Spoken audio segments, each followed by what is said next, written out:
Halo semua, perkenalkan nama saya Limbong Agatha Dita dengan NPM 041. Pada video ini, saya akan melaporkan hasil praktikum dari mata kuliah Toksikologi Lingkungan dan Produk Pertanian mengenai fitoremediasi.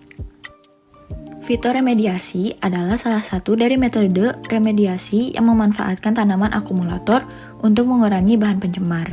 Pada praktikum ini, saya menggunakan tanaman akumulator berupa tanaman kiambang. Tujuan dari praktikum ini adalah untuk mengetahui efisiensi tanaman fitoremediasi, yaitu tanaman kiambang dalam menurunkan kontaminan limbah cair dari air bekas deterjen. Pada praktikum ini, tahap pertama adalah persiapan, yaitu yang pertama, mempersiapkan alat dan bahan. Alat dan bahan yang digunakan adalah tanaman kiambang, limbah cair domestik berupa limbah deterjen, botol air mineral bekas. Selanjutnya ada cutter, gelas ukur, kertas, timbangan, dan spidol.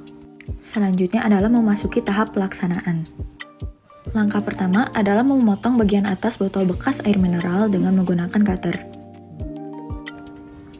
Kemudian setiap botol diisi dengan 1 liter limbah cair bekas deterjen dengan tingkat kekeruhan yang sama, lalu berikan label sesuai dengan nama perlakuan.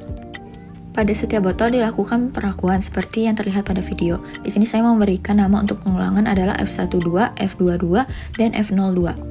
Lalu masukkan 50 gram tanaman pada botol F1, 100 gram tanaman kiambang pada botol F2, dan untuk botol F0 dibiarkan tanpa tanaman.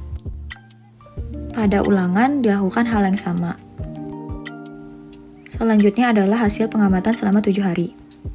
Pada hari pertama, kondisi air pada botol F1 dan F2 terlihat masih keruh, terjadi sedikit perubahan warna yaitu menguning agak kecoklatan, sedangkan botol F0 tidak mengalami perubahan warna.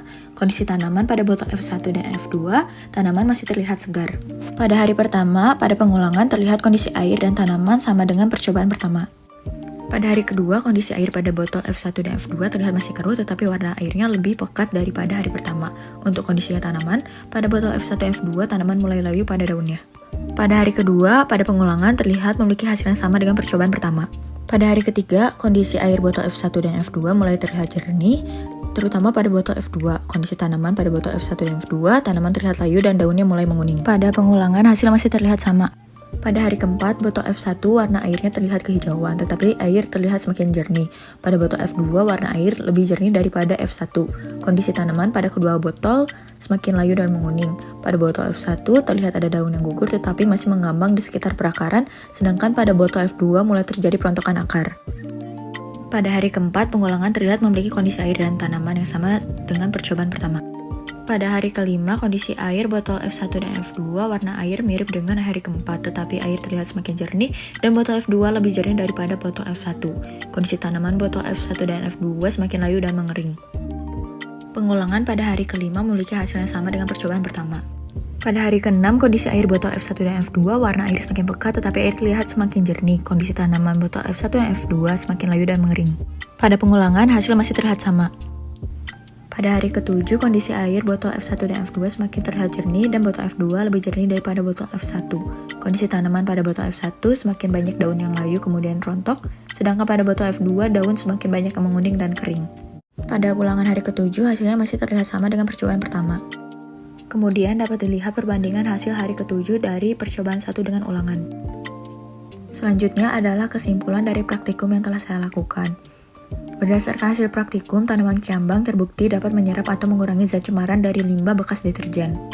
Pada botol F1 terjadi perubahan warna kehijauan karena terdapat daun yang rontok sehingga klorofil pada daun larut pada air. Semakin lama, warna air pada botol F1 dan F2 terlihat semakin pekat karena terjadi pembusukan bagian tanaman kiambang yang mempengaruhi warna air, tetapi dapat terlihat air semakin jernih. Air pada perlakuan F2 lebih jernih daripada F1 menunjukkan bahwa semakin banyak tanaman kiambang yang digunakan, maka semakin cepat proses fitoremediasinya. Pada botol F0 tidak terjadi perubahan kondisi air dan tetap keruh. Tanaman pada botol F1 dan F2 mengalami kelayuan dan akhirnya mati karena menyerap zat cemaran yang terlalu banyak pada limbah deterjen, sehingga melampaui batas toleransi tanaman kiambang terhadap zat toksik.